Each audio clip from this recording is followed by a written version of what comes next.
मुख्तार अंसारी एक ब्रांड है, ब्रांड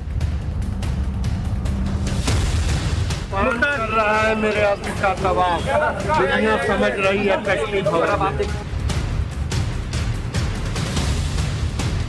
कल भी सब पर भारी था, मैं आज भी सब पर भारी हूँ।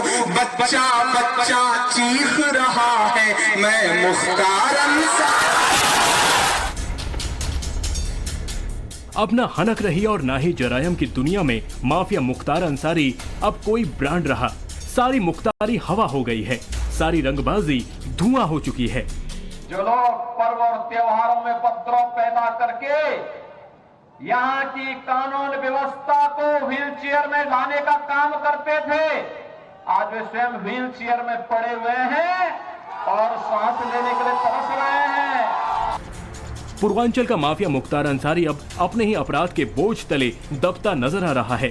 ये एक बड़ा इंप्रेशन है। जिस माफिया के इशारों पर यूपी में कभी सरकारें उठती बैठती थी, वक्त के सामने आज वो खुद घुटनों पर है। जो आपराधिक कृत्य करेगा वो जानता है कि उसे अब अल्लाह मियाँ भी नहीं बचा पाएंगे। कभी जराइम की दुनिया पर राज करने वाला, रौबदार अंदाज में मूंछों पर ताव देने वाला माफिया मुख्तार अंसारी अब न सिर्फ सीखचों के पीछे एड़ियां रगड़ रहा है, बल्कि कुरकुरे और बिस्किट के लिए जेल में तरस रहा है। बाराबंकी के एमपी एमएलए कोर्ट में एम्बुलेंस और गैंगस्टर मामले में वीडियो कॉन्फ्रेंसिंग के जरिए पेशी के दौरान मुख्तार ने कहा, माय लॉर्ड, मुझे जेल में कुरकुरे और बिस्किट खाने हैं, इसकी व्यवस्था करवा दीजिए। मुख्तार अंसारी जेल में किस तरीके से बेबस बना हुआ है, उसकी एक वानगी पिछले दिनों देखने को मिली, जब मुख्तार अंसारी पेशी के दौरान वीडियो कॉन्फ्रेंसिंग के दौरान जज साहब से फल और बिस्किट जैसी मामूली चीजों की डिमांड कर रहा था। एक बच्चे की तरह वो जज साहब से बाकायदे कुरकुरे की डिमांड कर रहा था।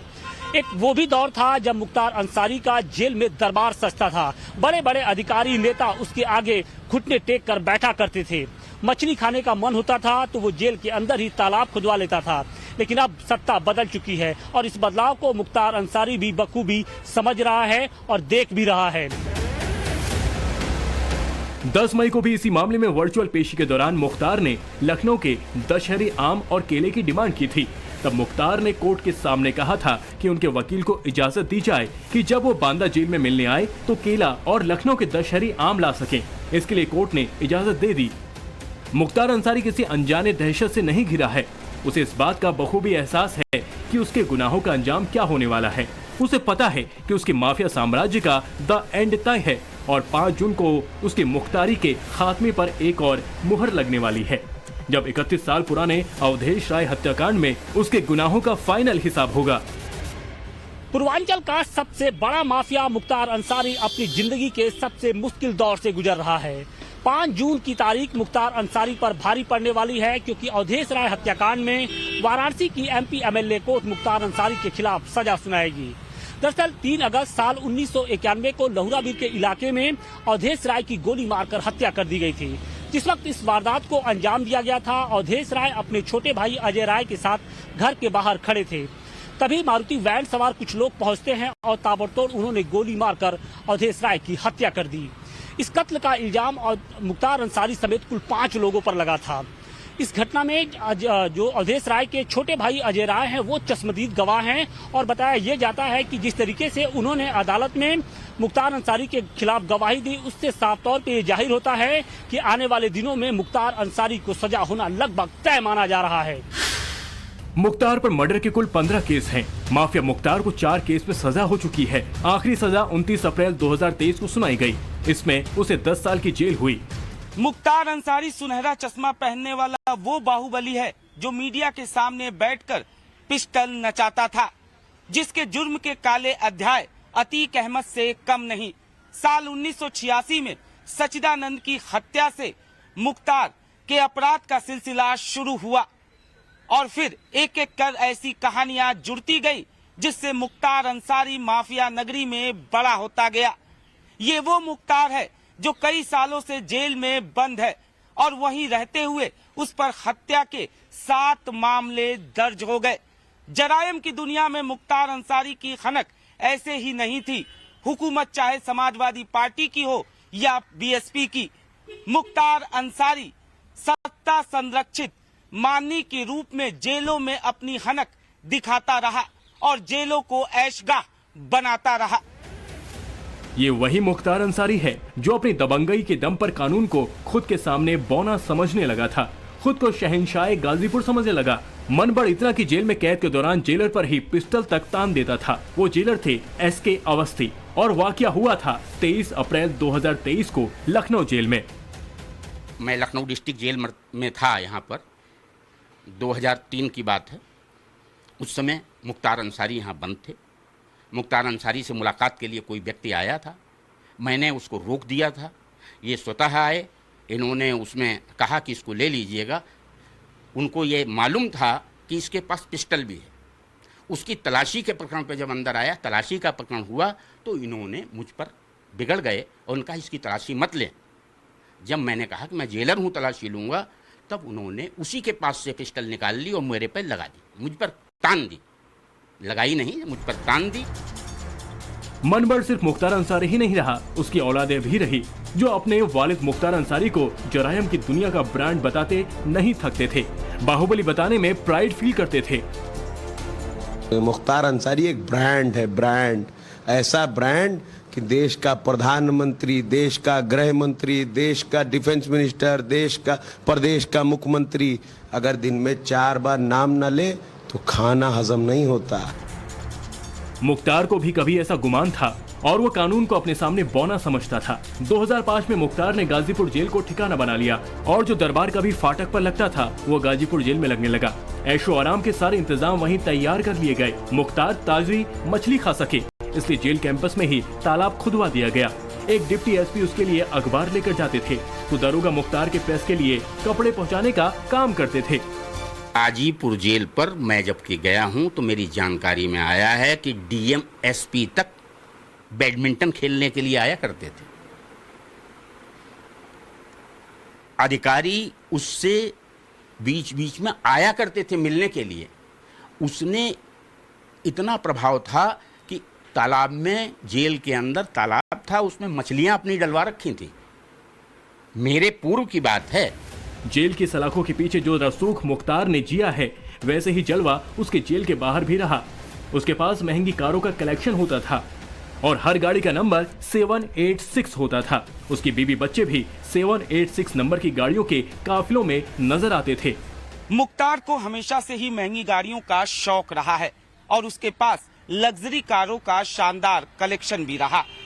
उन गाड़ियों की सीरीज कोई भी हो, लेकिन आखिरी नंबर 786 रहता था। मुख्तार के काफिले में चलने वाली सभी गाड़ियों का नंबर 786 रहता था। मुख्तार के काफिले में एक खुली जिप्सी और 5-6 एक ही रंग की टाटा सफारी और सभी पर 786 का नंबर प्लेट।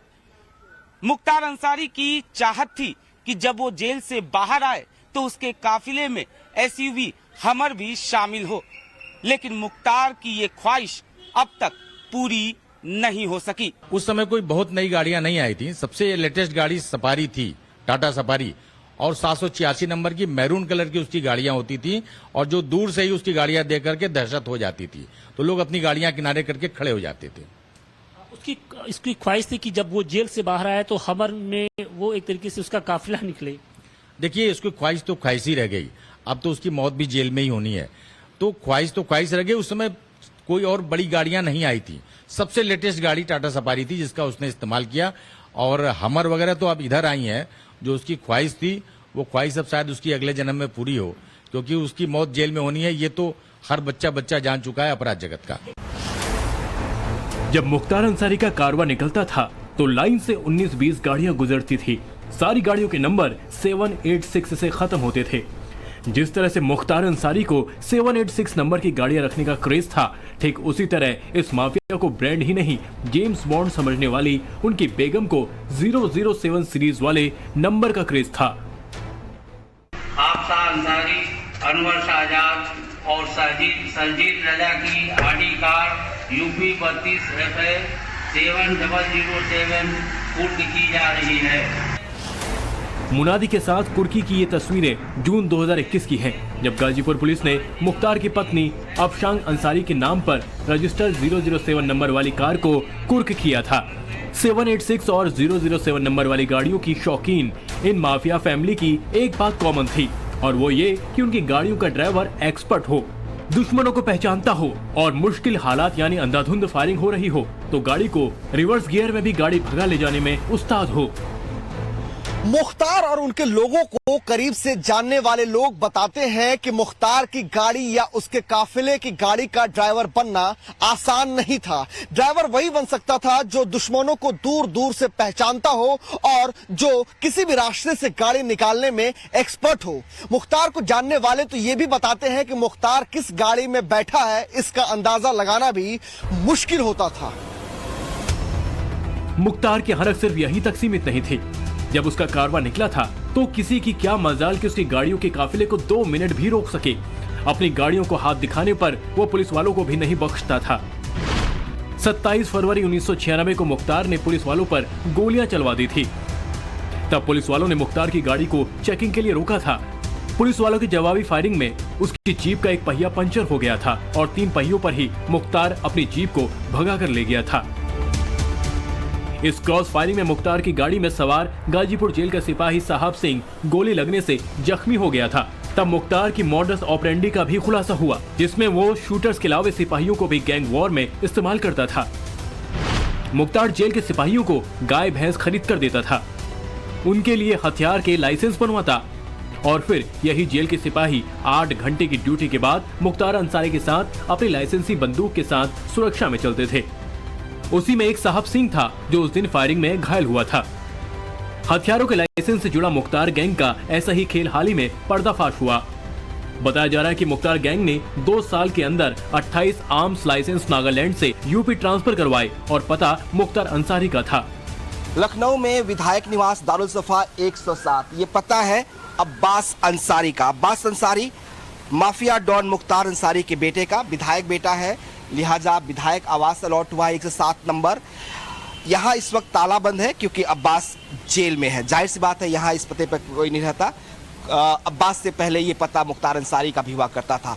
जो लाइसेंसी का बड़ा खेल मुख्तार का जिसका खुलासा हुआ है उसको पता चला है कि इसी पते पर मुख्तार अंसारी ने 2 लाइसेंस जिसे नागालैंड में बनवाया गया उन्हें उत्तर प्रदेश में इसी पते पर ट्रांसफर कराया गया। दरअसल एसटीएफ ने एक बड़ा खुलासा किया है। इस खुलासे में पता चला है कि करीब 28 ऐसे असलहे हैं जिनका लाइसेंस जो है वो बनवाया गया नागालैंड में। मुख्य सचिव के पत्र के बाद नागालैंड में लाइसेंस बना और उसे फिर यूपी में ट्रांसफर किया गया। ऐसे 28 लाइसेंस के बारे में, असलहों के लाइसेंस के बारे में एसटीएफ को पता चला है, जानकारी मिली है और एसटीएफ इस मामले की जांच करी है। कहा जा रहा है कि उसमें से 2 जो है वो इसी पते पर बने हैं जो मुख्तार के बेटे अब्बास के नाम से जो पता रजिस्टर है 107 दारुल सफा विधायक निवास। ये पता पहले मुख्तार अंसारी के नाम का था, लेकिन अब उसके विधायक बेटे अब्बास अंसारी के नाम पर दर्ज है। वो अब्बास अंसारी जो अपने माफिया पिता की तरह कानून को बौना समझने की हिमाकत करने लगा था। अब यार हम एफआईआर थोड़ी रट के बैठे, ये काम वकील से पूछिए हमारे। सिर्फ अब्बास अंसारी ही नहीं, मुख्तार के दोनों बेटे भी कानून और सिस्टम को चुनौती देने लगे थे। आपके महबूब हरने लजीज मुख्तार अंसारी साहब को मिटाने की तमाम नापाक कोशिशें की गई, लेकिन इन नादानों को नहीं पता है, इन नादानों को नहीं पता है कि हम डरने और झुकने वाले लोग नहीं हैं। ये सर सिर्फ अल्लाह की बारगाह में झुकता है, ये सर किसी मुख्यमंत्री के सामने नहीं झुकता। हमने कहा जिसके साथ लाखों करोड़ों बाहों का बल हो वो बाहुबली नहीं तो बाहुबली को हम हैं, हमें इससे कोई गुरेज नहीं है। कुछ बैल अपनी सींग काट के खड़े हैं, समय वक्त आने दीजिए, खूंटे में यही ना बांध दिया तो आप भी कहिएगा।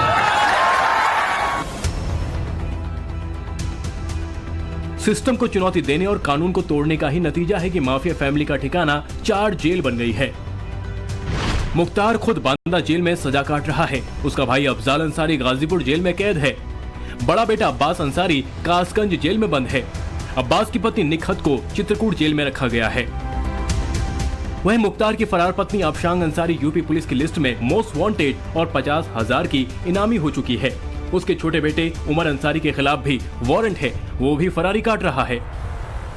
सिर्फ मुख्तार ही नहीं बल्कि उसके परिवार और उससे जुड़े लोगों पर भी कार्रवाई की तलवार लटक रही है।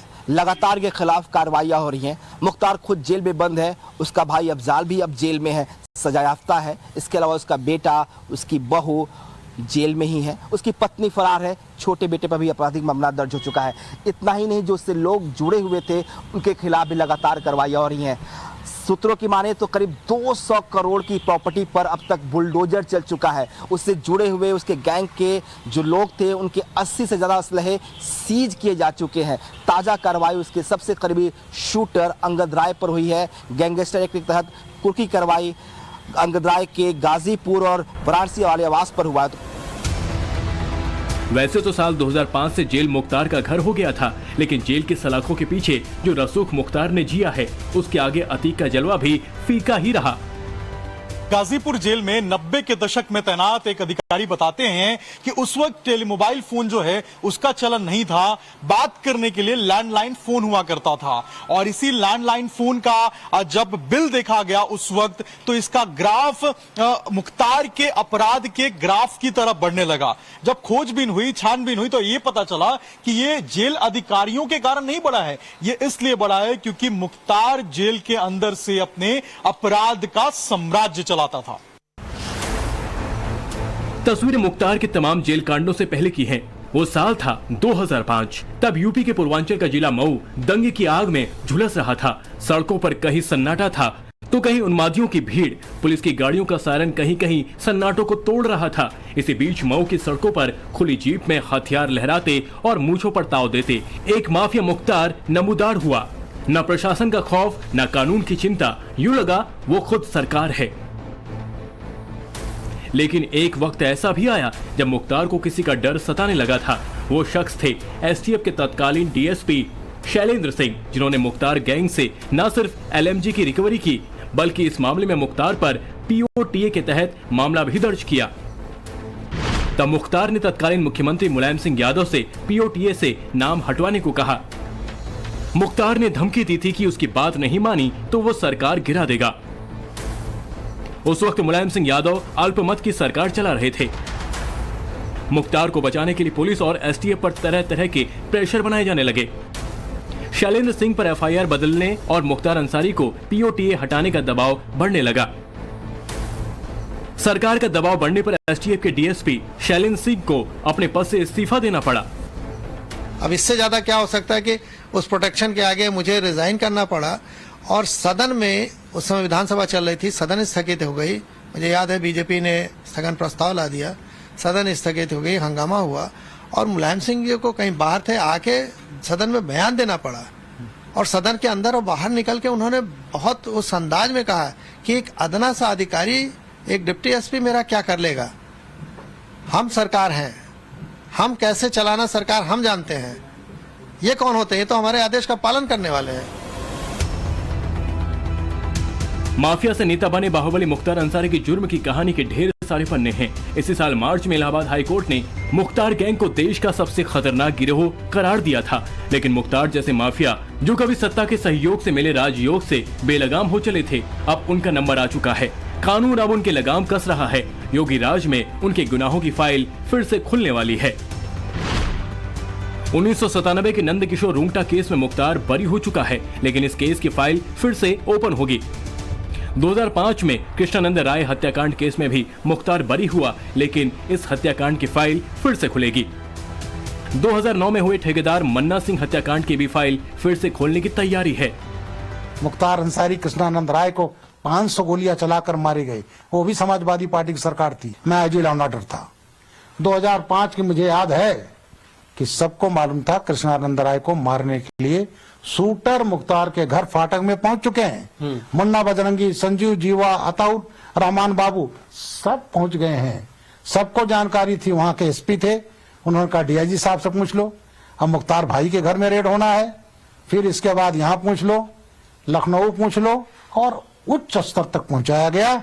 रेड तक नहीं हुई और मुख्तार अंसारी ने फतेहगढ़ जेल में बैठे बैठे और कृष्णानंद राय 500 गोलियां चलवाकर 7 लोग मारे गए थे। पिछले 18 साल से सलाखों के पीछे बंद मुख्तार की सत्ता की सरपरस्ती में अपराध की मुख्तारी इतनी मजबूत हो गई कि वो जेल से ही अपने आपराधिक साम्राज्य का विस्तार करता रहा।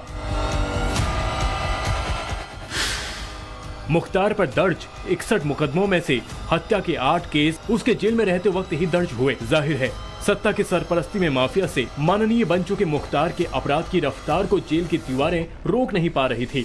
वो समाजवादी पार्टी और बीएसपी की शह पर अपने और अपने परिवार का सियासी भविष्य सुरक्षित करते हुए गाजीपुर, मऊ, बनारस जैसे जिलों का राजनीति का रंग तय करता रहा।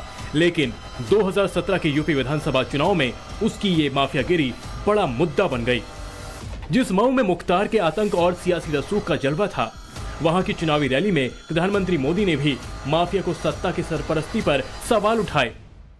यहां कोई भी बाहुबली जेल जाता है तो मुस्कुराता हुआ जाता है, ऐसा क्यों भाई? ये जरा हमें समझाइए भाई। कोई जेल जाता है तो मुस्कुराता हुआ, कैमरा के सामने फोटो निकालता हुआ जाता है, क्या कारण है? ये इसलिए है कि यहां जेल गुनाहित कामों करने के लिए, गैर कानूनी गतिविधि करने के लिए, अंदर बैठ करके बाहर अपनी गैंग से भयंकर कांड कराने के लिए जेल उनके लिए महल होता है। जरा यहां से मेरा मैसेज पहुंचा देना, मेरा संदेश पहुंचा देना, जमाना बदल चुका है। 11 मार्च 2017 के बाद यूपी में सरकार बदल गई। योगी आदित्यनाथ यूपी के सीएम बने और फिर उन्होंने प्रधानमंत्री मोदी के वादे पर अमल शुरू किया। माफियाओं को मिट्टी में मिलाने के मिशन पर लग गए। इनके आवास का पैसा, नाली और गलियों का पैसा, ये सब हड़पने वाले लोग कौन थे? इन माफियाओं को उठा करके आज हमने जेल के अंदर, सीकटों के अंदर बंद करके रखा है। ये जो लूटते थे और फिर छाती चौड़ी करके चलते थे, आज आप देख रहे होंगे गले में तख्ती लटका करके जान की भीख मांगते हुए फिर रहे हैं। राजनीति और माफियागिरी की सांठगांठ ने मुख्तार को पूर्वांचल में अपराध की दुनिया का बेताज बादशाह बनाया। आज वही मुख्तार डर रहा है, खौफ में है, और उसका ये खौफ यूपी की जनता के दिलों में सुकून देने वाला है। यकीनन कानून के दायरे में इंसाफ होना चाहिए और होगा, लेकिन सच ये भी है कि मुख्तार की प्रॉपर्टी और गुनाहों के कारोबार पर चलता योगी सरकार का बुलडोजर एक इश्तेहार है कि यूपी में माफिया राज का अंत तय है। ब्यूरो रिपोर्ट, टाइम्स नाउ, नव भारत।